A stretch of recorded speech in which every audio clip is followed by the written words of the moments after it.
Welcome back, everyone. So in our previous lecture right before this, then we talked about what is operant conditioning and how it differs from classical conditioning, as well as we saw how it was developed from the law of effect to the Skinner box, which we now call an operant box, and how that works. Now remember that a key piece of operant conditioning is the reinforcement that comes after the response. So now let's talk about different types of reinforcement and why you might choose one over another. So first, let's just quickly define what a reinforcement is. So a reinforcement is any outcome that strengthens the possibility of a response. So again, a reinforcement is used to strengthen the relationship between the stimuli and the response, to make it more likely that there will be a response. Now, there's two different types of reinforcement. We have positive reinforcement and negative reinforcement. So positive reinforcement is where the consequences of presenting something is pleasant. Okay, so something good. You can think of this as a reward. A negative reinforcement is where the consequences of removing something unpleasant. So sometimes you can think of this as punishment. Now, I don't want you to think of this as reward and punishment for the whole time, but just generally, okay? So positive is you're going to add something good. Negative is you're taking away something bad. So, again, there's two ways of reinforcing. You can add a stimulus, which is called positive reinforcement, or you can remove a stimulus. So that's negative reinforcement. So when I say positive or negative, I want you to think of either an addition sign or a subtraction sign, right?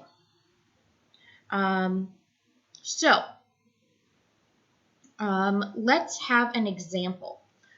So let's say there's a 2-year-old child that has a tantrum in the grocery store, and he demands candy, and his mom says no. And his mother eventually buys him candy, and it stops his tantrum.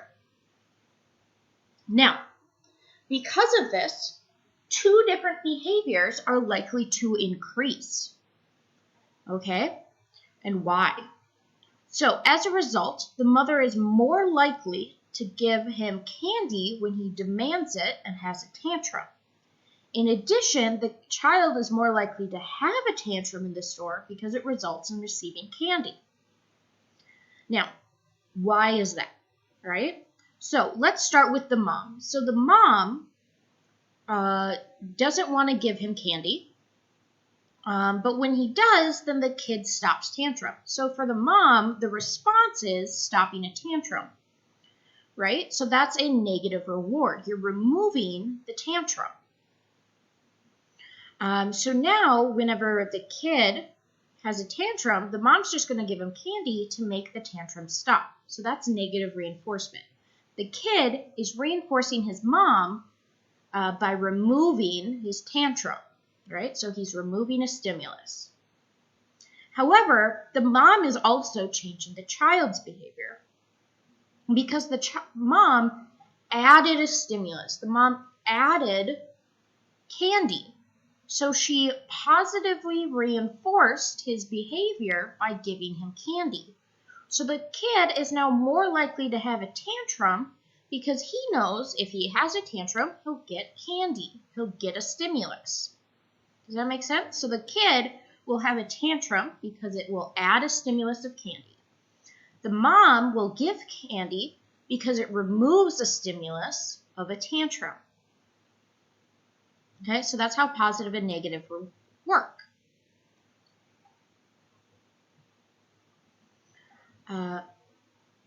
So what are the effects of our consequences, right? So when you reinforce a behavior, you increase a behavior. So in the previous example, the mom reinforced the bad behavior by giving candy. And the kid reinforced his mom giving him candy by removing his tantrum. So in both cases, we're going to increase the behavior because in both cases, that was a type of reinforcement. So we gave something that the other wanted to reinforce the behavior. Now, if we want to decrease a behavior, then we need to punish the behavior. In other words, we need to do something to make someone not want to do the behavior anymore. So let's talk about what is a punishment.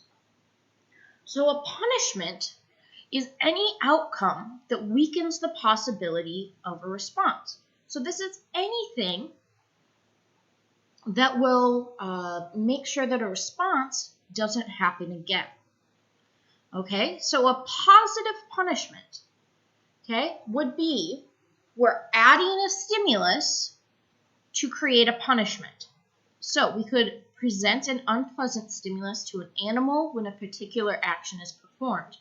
For instance, when your dog is barking at the mailman, you could, if you yell at your dog to say, hey, stop that, that's a positive punishment because you're adding a stimulus. So you're yelling at the dog, and so you're adding something to change the behavior. Does that make sense? Okay, and then a negative punishment is you take away something pleasant when a particular action is performed. So for instance, when I was younger, I had this problem where I wouldn't do my homework. So what my parents would do is they would take away my TV time. Okay, and that's a negative punishment because they took away something I liked, TV time, when I didn't do an action I was supposed to. So because I didn't do my homework, I wasn't allowed to watch TV. Okay, does that make sense? Let's see, another example of positive punishment, again, so giving something bad in reaction to a stimulus would be if you didn't study for the test, I'm going to give you a bad grade. So your grade is the unpleasant stimulus because you're going to get a bad grade. And that happened because you didn't study, right? Now, if we look back here for a reinforcement, a positive reinforcement would be if you did study for the test, I would give you a good grade. Does that make sense? Do you see how that's different between a positive reinforcement is you get a good grade and a positive punishment, you get a bad grade, right? So I'm still giving something, but it's whether I'm giving you a good thing or a bad thing is what determines if it's a reinforcement or punishment. So again, if I give you any sort of punishment, whether it's a positive punishment or a negative punishment, it will decrease the likelihood of you doing that behavior. Okay, so I'm punishing you, and therefore it should decrease that behavior in the future. Now, here's some more kind of examples or a breakdown of how this works again.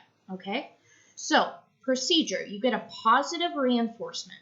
Okay, so positive reinforcement. So I'm going to give you something good, right? So the response outcome contingency is that the response produced a appetitive or good stimulus. Now, what's the result? The result is you're going to increase or continue doing that response. So an increase in response rate. In other words, you're going to continue doing that good response, that response I like. Now, what about a negative reinforcement? Okay, so it has the word negative in it, but what you need to focus on is the reinforcement. Okay, so your response outcome contingency after a negative reinforcement is that your response eliminates or prevents an aversive stimuli. So an example here is, say, if every single one of you guys turns in assignment 2 on time, I will add bonus points to the final exam, right? So what that's going to do is it's going to increase the response rate. It's going to increase the number of you guys that are going to turn in assignment 2 on time because you want, I'm not going to add bonus points, but I'm going to give you some answers to the exam. So I'm going to take away something bad, right? So I'm going to take away some points on the final exam so you'll all do better.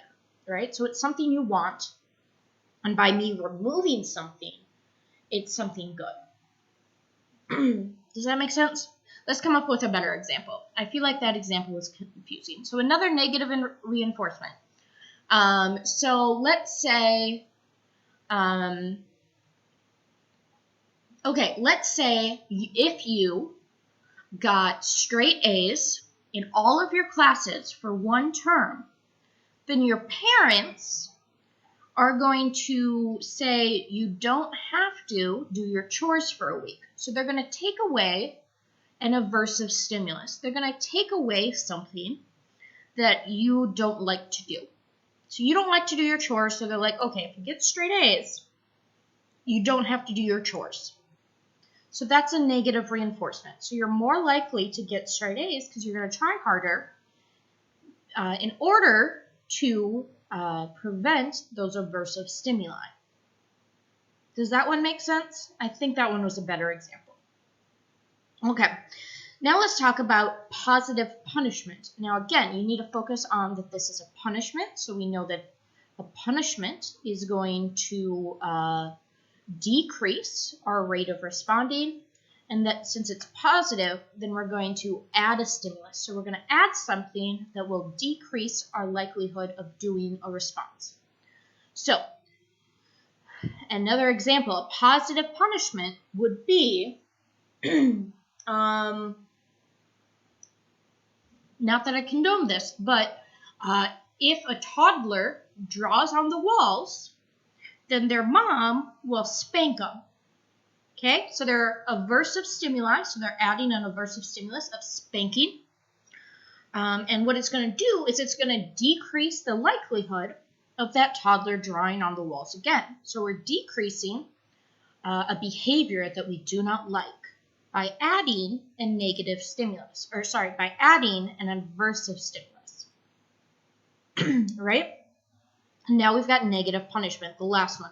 So again, punishment, we want to decrease the rate, and negative means we're going to take something away. So an example here would be if you drink and drive, then your driver's license is taken away, which means you can no longer drive. Okay, so that's a negative punishment. And what it's going to do is you're not going to drink and drive anymore, because you want to prevent your license getting taken away. Right? Does that make sense? Awesome. So we're just going to really drive these home because these can get confusing. So again, if we want to increase a behavior, we're going to have a reinforcement, and we can either add a stimulus for positive reinforcement, or we could remove a stimulus, which is negative reinforcement. If we want to decrease a behavior, we can either add a positive punishment, or we can take away a negative punishment, or remove a stimulus for a negative punishment. Okay? Now, again, we've got some terminology. So here we've got presenting a stimulus. What I want you guys to do here is kind of fill in the answer, right? So if we present a stimulus, the effect on behavior, it increases the target behavior. Okay? So it give a gold star on homework results in students studying more. So which one do you think this is? Okay, and then remove a stimulus. It also increases our target behavior. And here's more examples. So what I want you guys to do here is I want you to practice by doing something like this, where you're going to fill in what procedure it is based on this, okay? So I want you guys to label these. And if you struggle with that, send me an email. But I really think that by doing this, it'll help you understand, because there's definitely going to be a few questions on the midterm regarding this, where you're going to see an example and you're going to have to decide which type of of reinforcement it was, right? So was it positive reinforcement, negative reinforcement, positive punishment, or negative punishment? What type of outcome was it? Now, remember, a reward, or what I call an outcome, doesn't mean a reinforcer, okay? So providing a reward doesn't mean it reinforces behavior. So like a reward, like you get a trophy after a sports game, it's not going to reinforce your behavior. You probably already liked doing that behavior. But so a reward is not the same thing as a reinforcement. Okay? So another example would be like using an umbrella, right? If you don't want to get wet in the rain, you're going to use an umbrella. However, using an umbrella isn't going to make the rain stop, right? You can't it's not going to change a behavior by using an umbrella. So you're rewarded by using an umbrella by not being wet, but it's not going to change whether it rains or not. Now, we just have a couple more things I want to talk about today. And we're going to talk about some of these extra terminology. So the first terminology I want to talk about is called discriminative stimulus. It looks like an S and a D on top. And pretty much it's any stimulus that signals the availability of reinforcement. So the main example here is what we call a cue light. So this is like what I talked about with that rat in the box that has to push the lever. And pretty much it's saying that if the light is red and you go and do the behavior, it doesn't matter if you do the behavior or not, the reinforcement isn't available. However, if the light's green, then the reinforcement's now available, so now you can do your behavior. So that's like, in this case, these are supposed to be pigeons. And what the pigeons are trained to do is when the light's green, they need to peck this little button. They need to push this button with their beak. And when they do that, then they'll get food from this little opening. So what a discriminative stimulus does is it helps animals learn to discriminate or learn the difference between two different types of stimulus. One stimulus will give them a reinforcement and one will not. So this pigeon has learned that when the light's red, I will not get food. So he's not even going to bother to push the button because it's not worth it for him, right? But when the light turns green, the pigeon's all of a sudden like, oh my God, food. And so now he's going to go press the button a bunch of times until he gets his food. Now, before we can do a true operant conditioning, then what we need to do is something called shaping. So shaping is, it's kind of like operant conditioning, but it's like the beginning levels. Ooh. So this reinforces successive approximations towards a final response. Okay, so you're rewarding things. You're rewarding small, like big things, and then you're slowly rewarding the smaller and smaller things until you get it. So an example is if we want a rat to press a lever, right? So the first thing we're going to do is we're going to reward the rat when he just looks at the lever, right?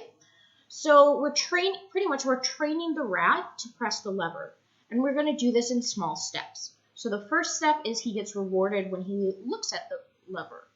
Now, after a bit of time, we're going to require him to do more.